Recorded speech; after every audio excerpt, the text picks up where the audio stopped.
Hello friends, welcome to Sakthi Krishna vlogs. இன்றைக்கி நம்ம வீலாகில் எப்படி காலிஃப்ளவர் 65 ஈஸியாக பண்ணுறதுன்றதை பற்றி பார்ப்போம்.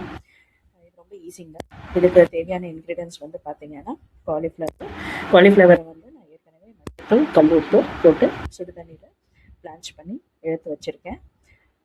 அடுத்தது வந்து பார்த்திங்கன்னா மசாலா வந்துட்டு கொத்தமல்லி தூள், கார்ன்ஃப்ளவர் மாவு, அரிசி மாவு, கொஞ்சம் கஸ்தூரி மேத்தி எடுத்து வச்சுருக்கேன்.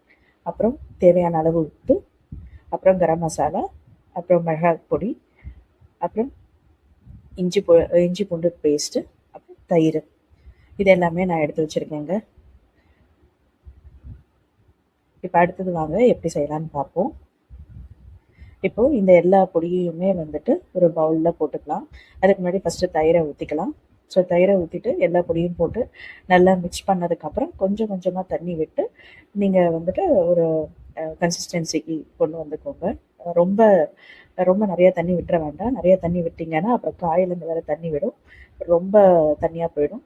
இப்போ எண்ணெய் காஞ்சதும் ஒரு ஒரு ஃப்ளாரட்டாக எடுத்து போடலாம். இப்போ நல்லா எண்ணெய் காஞ்சிருச்சு.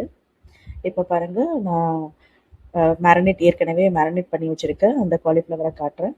இது பாருங்கள், நல்லா மேரினேட் ஆகிருக்கு, நல்லா ஊறி இருக்குது, மசாலா எல்லாமே நல்லா இறங்கியிருக்கு.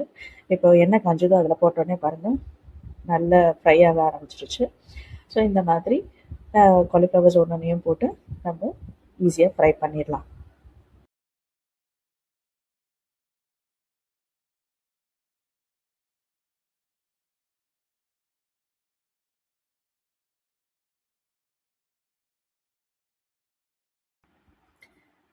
பாருங்கள், இப்போ ரொம்ப நல்லா ஃப்ரை ஆகிட்டுருக்கு. ஃப்ரை ஆனதும் எல்லா காலிஃப்ளவரும் எடுத்து நம்ம ஒரு டிஷ்யூ பேப்பர் போட்டு அதில் போட்டுடலாங்க. அப்போ தான் அந்த எக்ஸஸாக இருக்கிற எண்ணெய் எல்லாமே அதில் உறிஞ்சி வந்துடும்.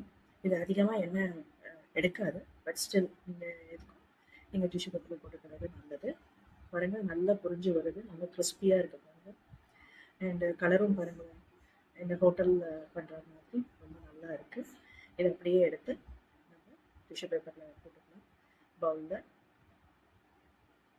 அவ்வளோதான், இதோட காலிஃப்ளவர் 65 ரெடி.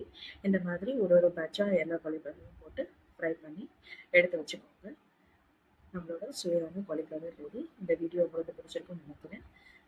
பிடிச்சிருந்தா ப்ளீஸ் ஷேர் பண்ணுங்கள், சப்ஸ்கிரைப் பண்ணுங்கள், லைக் பண்ணுங்கள். Thanks for all your support. Thanks for வாட்சிங்.